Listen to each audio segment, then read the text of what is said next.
আসসালামু আলাইকুম ইব্রাহিম, আশা করি সবাই ভালো আছেন। আমিও আলহামদুলিল্লাহ অনেক ভালো আছি। অনেক দিন যাবত আর কি ভিডিও ছাড়তেছিলাম না, প্রায় এক সপ্তাহ পর একটা ভিডিও দেওয়ার আর কি কথা ছিল আমার আর কি। এক সপ্তাহ হয়ে গেছে, এখনও কোনো ভিডিও আপলোড করিনি, এই জন্য একটা ভিডিও আর কি আপলোড করলাম। খামার আর কি প্রচুর পরিমাণে নোংরা হয়ে গেছিলো, এক সপ্তাহ যাবত আর কি পরিষ্কার করা হয় না, এক সপ্তাহের বেশি হবে হয়তো।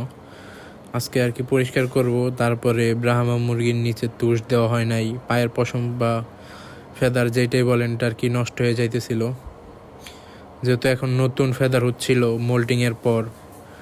সেই জন্য ব্রাহ্মার আসল সৌন্দর্য যে পালক সেটা যে নষ্ট হয়ে যায় তাহলে তো মুরগি দেখতে তো ভালো লাগবে না, এজন্য আর কি তুষ দিয়ে দিব আজকে নিচে মুরগির। আর আমি পরিষ্কার শুরু করে দিলাম। প্রচুর পরিমাণে ময়লা ছিল নিচে, কারণ পরিষ্কার করা হয় না। আর যে দেশি মুরগিগুলো দেখতেছেন ঘোরাঘুরি করতেছে, এগুলোর এক টাকারও খাবারই পর্যন্ত আমি খাওয়াই নেই। এই আয়না নিচে ছেড়ে দিছি কবুতরের খাবার, মুরগির খাবার, যা নষ্ট হইতো ওরা খায়া খায়া মাসাল্লাই দিলে এত বড় হয়ে গেছে। হয়তো আর 2-1 মাস পর ডিমও আয় পড়বো।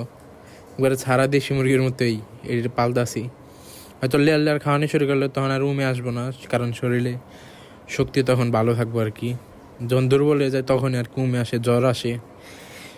আর লেয়ার লেয়ার খাওয়াইলে আর জ্বরটা আসে না। যারা আর কি খাঁচায় ডিমের জন্য পালবেন তারা অবশ্যই লেয়ার লেয়ার খাওয়াবেন, আর যারা ছাইরা পালবেন তাদের তো কি আর বলবো। পরিষ্কার করার পর তুষ দিয়ে দিলাম, দেখেন এখন কি সুন্দর লাগতেছে। আর আমাদের কাছ থেকে যারা মশলা অর্ডার করতে চান অর্ডার করতে পারেন, অরিজিনাল সব কিছু পাবেন। এগুলো আর কি ধুয়া রোদে দিয়েছিলাম, ধুই না প্রচুর পরিমাণে ময়লা ছিল এগুলোর মধ্যে। ধুইয়া 2-4 দিন রোদে শুকানোর পর যখন ঝরঝরা হবে তখন আর কি এগুলো ভাঙে আমরা প্যাকেট করে ফেলবো। আমাদের অর্ডার করার জন্য আপনারা চলে যাবেন ফেসবুকের খাঁটি মশলা ঘর, সেই পেজের থেকে অর্ডার করতে পারেন, অথবা আমার সাথে যোগাযোগ করতে পারেন, আমি আপনাদেরকে দিয়ে দিব, সমস্যা নেই। দেখেন ধোয়ার পরে কি পরিমাণে ফ্রেশ হয়ে গেছে, মাশাআল্লাহ দিলে এখন সুন্দর হয়ে গেছে।